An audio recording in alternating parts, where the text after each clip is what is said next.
Hello everyone, I'm Carole Lévesque and I'm sending you this video from beautiful sunny Montreal. I wish I could have been with you for this conference. I would have liked to present to you my thoughts about the place that remains in the Lebanese landscape and take part of the discussion after hearing all the other presentations. I'm sure it will be very interesting and lively conversation. I lived in Beirut for a little while, a few years ago, and during my stay, along with friends and family, we traveled extensively the country, looking at different villages, valleys, and mountains, discovering quite different landscapes, sometimes very well taken care of, other times obviously neglected and abandoned. For a few years now, I've been busy trying to figure out ways of representing abandoned and deemed unworthy spaces through different means so that slowly the perception that we have of these places can change and that they can be included in the different discourses surrounding the landscape, the use of the territory, or the urban development. When the proposal for the place that remains came along, of course I was thrilled to be part of it, even if my contribution is quite small relative to all that is going on. But I was interested because it definitely intersects with my current research on the derelict in Montreal, but also my genuine interest for the Lebanese landscape. I like to think about these things, I like to write about them, but I also like to create things, visual things that go along with the words. And fortunately, to be able to draw the landscape, I would have had, for this contribution, I would have had to be back in Lebanon, spend quite a bit of time in the mountain, in the valley, to figure out how to best draw it. And it's a time that I just couldn't afford. But I was fortunate enough to be introduced to a wonderful photographer, Carole, whose images you will see shortly in this video. Catherine and I exchanged quite a bit about what we thought about the place that remains, what it could be, what it could look like, and why we should pay attention to it. And we tried to see how, with both the words and the images, we could start to build a full discourse on how we can pay attention and why it is worth our while to pay attention. So hopefully when you see the images and hear my reading of the text, you will see a concordance between images and words in terms of details and the grand vistas, and how bringing the two together can, we think, truly help in building a discourse on revaluing the derelict landscape and the place that remains. So here we go. Walking on a path along the crest of a mountain where a political figure once came to hide from persecution, I paused to look back down the lower hills and valleys. The wind was strong and dark clouds were drifting over the land. The mountains were still lush with the summer's growth. Villages, dusted between patches of pine trees, were surrounded by worn terraces tumbling down the hillside. Slowly a slit in the clouds opened and let a few sun rays pierce the thunderous atmosphere to fall with an exact precision onto what seemed the most central village within the view that was given to see. The white houses brightened up, and the bell tower on the very top of the hill seemed to reach out to the momentary sun. For a few seconds, the landscape stood still, and I thought, this might very well be the most beautiful place on earth.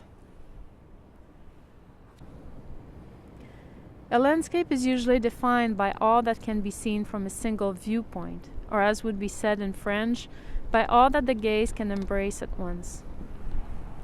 A landscape is therefore formed through a collection of elements that are distinctive from one place to another, that can be named and recognized as having an agreed upon aesthetical value. And to be able to claim that the landscape belongs to here or there, the elements need to share traits linked to culture, history, topography, or climate, so that they build upon each other a cohesiveness that can only be possible within a given territory. What makes a landscape Lebanese is first and foremost the sea or the mountain, oftentimes both, but also cedar and pine forests, riverbeds at the bottom of deep valleys, winding roads, Roman ruins, thistles, stone or concrete houses nestled on the hillside, and agricultural terraces bearing fruit trees. From a time that no one can now remember, forests cut down, stone extracted from the bedrock, and leveling of the mountain for agriculture forged the Lebanese landscape. Calling any part of the Lebanese landscape natural would be an oxymoron. Indeed, the transformation of the landscape is intimately intertwined with its resources, as well as the work of men and women who have found in its ground and weather conditions a perfect environment for growing a livelihood. Oranges and apples, pomegranates and figs, loquats and plums, grapes and prickly pears, mulberries and apricots. The variety of fruits grown in the mountains bears witness to the working of the land. With olive trees as old as 1,000 years, agrarian practices are inseparable from the very idea of a Lebanese landscape. In fact, contrary to what might be thought, a landscape isn't the mere addition of the natural features to the action of men and women on a given portion of land. It is rather an intricate collaboration that is impossible to be told apart, because to cultivate the land is both to live and shape this land. The very act of sowing and the human activity it entails are integral to producing the Lebanese landscape. There has been a long teaching of what the landscape is, how one should look at it to recognize the appropriate features and gaze upon them with pleasure.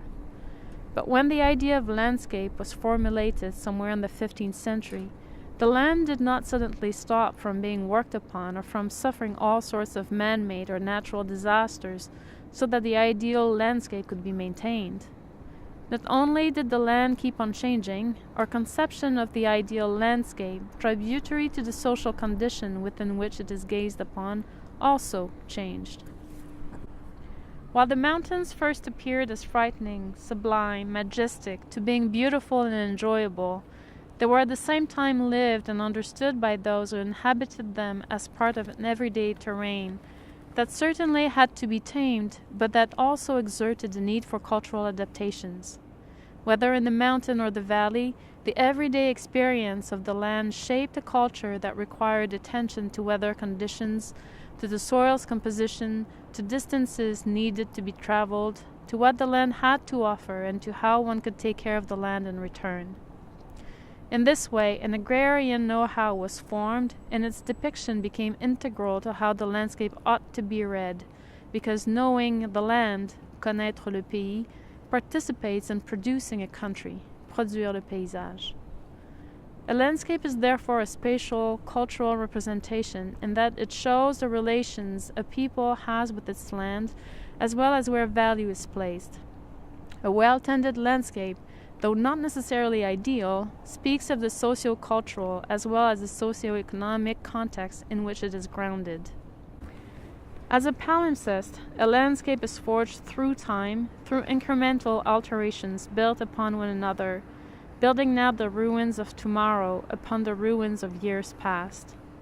Reading the landscape therefore implies seeing all that was and all that is at play: history, culture, economy, social traits, and their transformation through time. Seeing the Lebanese landscape now, partly abandoned, overgrown with what Gilles Clément calls a third landscape, should not come as a surprise, since a landscape can only express or translate the state in which is also found its associated socioeconomic and cultural challenges. The natural aspect of a landscape is always secondary to how it is produced. Indeed, a landscape bears the marks of economic and social forces that gave it shape, that transformed it, that maintained it, that cared for it, in the same way as it now bears witness to the forces that neglect it and lead to its deterioration, both physically and perceptively. As the land was slowly abandoned for the city and various forms of urbanization, It was left for the devastating reconstruction processes to incrementally eat it away and to slowly transform its perception from something of value and adequate representation of the Lebanese ways to something to which value can only be given if filled with seemingly economically sound enterprises. But it would be too easy to only blame the fierce construction practices for all the ills attributed to the current state of the landscape. As the Renaissance has taught us, a landscape is first and foremost a representation, a perceptive construction that corresponds to an ideal composition in which an equilibrium between topographies, shades, masses, and so on could be attained and seen from the perfect vantage point. Yet this perfect vantage point can only be determined by who decides to pay attention. The object of landscape is directly linked to the initial subject. In other words, while the only possible counterbalance to the urbanization frenzy and its associated indifference for the land might seem to be running back to the ideal, romanticized idea of a perfect landscape, a last and ultimate respite from the ongoing growth of both construction and abandonment, what is actually found is a land forgotten by what initially shaped it, terraces overtaken by wild growth, tumbling down structures, derelict aqueducts, and so on. Not the ideal landscape, and not an easy lesson to swallow, perhaps. But what are the ideal landscape and ideal vantage point anyway?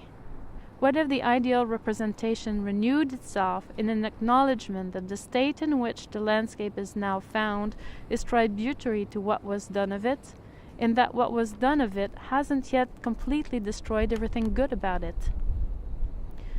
What remains, fragment of the longed-for ideal scattered through the neglected conditions, are part of the same cycle as our cultural shifts. It largely depends on where value is given and how we transform our discourses and representations of what is before us. If the actualization of the idealized landscape is no longer possible, necessarily a new ideal has to emerge, one that is encompassing of the state of what is left. To challenge the romanticized ideal and see the landscape anew, a representation has to be made, one that speaks of the present and one that shows the diversity and wealth of what is there. Instead of longing for an ideal perception that no longer meets what can be found within what remains, and allow passively the actual landscape be overtaken by urban development and other forms of demolition, new vantage points have to be found so that we can begin to see again the layers embedded in the landscape, layers that still show signs of how much care was once given to the land and how much care it could again use. To do so, one must be forced into reflecting upon the causes underlying the state of abandonment the landscape has fallen into, and recognize the unbridgeable distance between the lost ideal and the present state of what remains, as might point out Sophie Lacroix. While this process might seem to require long and arduous efforts, it may in fact be as simple as being attentive to what the French definition proposes when it says that the landscape is all that the gaze can embrace at once. Embracing all that is given to see infers that we look upon the landscape with the gentleness of a long accomplice, even if what is seen does not immediately correspond to expectations. Embracing the land suggests that we be standing far enough to grasp it in its entirety, so as to understand its variations and attributes. But as it is with the embrace of a long-lost friend, it most certainly also implies a close proximity, warm and loving, where every aspect of the physical presence can be felt. Embracing all that is given to see thus necessitates a direct engagement with the land through a genuine practice that seeks compositions between the grand view and the near details, finding again colors, textures, and possibly slits through thunderous clouds, so that value can again be given to the landscape that remains, brush away the longing for something that it no longer is, and begin to see the leftover landscape as something culturally worthy.